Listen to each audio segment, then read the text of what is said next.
Good girl. Welcome back, ladies and gentlemen. It's an unintentional night off. I didn't mean to go so late, but I was out there chasing paper. Here's what we got. The Dutch Shepard.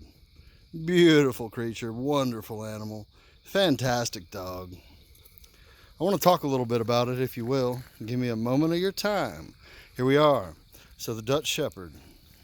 It's a beautiful animal. I want to talk a little bit about drive between the German Shepherd and the Belgian Malinois. The Dutch Shepherd is a go-between. This dog is kind of the best of both worlds. Now, any dog that bonds to its family and is treated correctly will do very well as a family dog. They are herding dogs, therefore they tend to be kind of protective. Now, the ones with real high drive, as you can see, they take their lives and their responsibilities very seriously. They have a job, they're looking for it, they want to know what it is. Now, if you have one that checks all three boxes, high ball drive, high prey drive, high food drive, they're extremely trainable. You can teach them to do just about anything. So, here, to put it in lamest terms, here we go. Listen up now. This is going to kind of sort things out. If you're wondering about this breed, BB, come on, girl. If you're wondering about this breed, there's a few things you should know. Good girl. Before getting into it, you should know that the psychos have high ball drive. This is, I just got her, so I'm not real sure. She's just now starting to settle in. It takes about 96 hours for them really to get comfortable. Some of the high drive ones, until then, they're kind of a flight risk. So you need to keep them pinned up. You need to keep an eye on them. They can do some damage. They'll get in trouble. They're ornery. They're like toddlers, you know.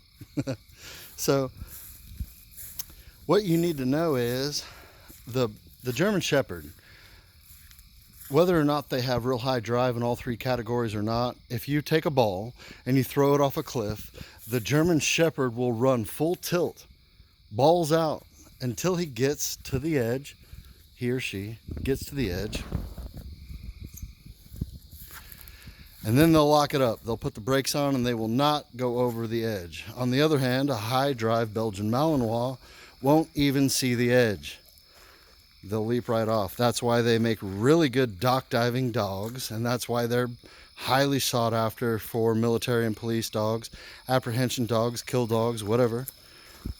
They fit the bill. Now, the Dutch Shepherd is a go-between. It's kind of a middleman. It's a buffer between the German Shepherd and the Belgian Malinois, because not only are they beautiful and wonderful for the family,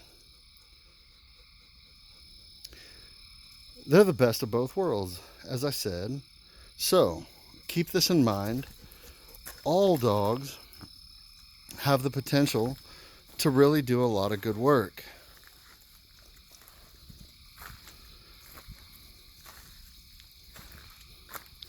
The Dutch Shepherd has a special place in my heart because they're just a little more in tune emotionally. They seem to be a lot more emotionally intelligent.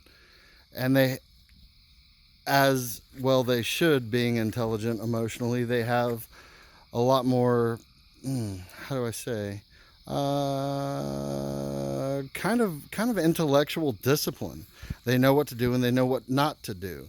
Now, if you get a high drive Shepherd or a Dutchie or a Belgian Malinois, they tend to really bond to the family unit, but they kind of take to one person. So that one person, the professionals call it a handler. Now, if you're not the handler, as far as the dog is concerned, if the shit hits the fan and everything burns down around you, if you're not the handler, you can live forever or die right now. They're going to stick to that one person. And that can be kind of problematic with these dogs. And unfortunately, and to be completely honest, it actually goes really well because they do have a lot of intelligence, so they know who to bite and who not to bite, but they have a limit. They will definitely protect their handler. So if you're not the person that they bond to, whether it's mom or dad or child, Buyer beware, man. You're getting into a breed that has been used for a long time to kind of do the dirty work. Now, they're not malicious. When they're apprehending a criminal and when they're taking out a bad guy, they don't want to hurt anybody. It's a game. They're just playing, but they play with their teeth. So it can be anyways, they're formidable, but they're wonderful dogs, and I don't want to discourage anybody from getting a dog like this, because they're amazing creatures. They're really great. And I hate seeing the people that get into it and they don't know what they've gotten into.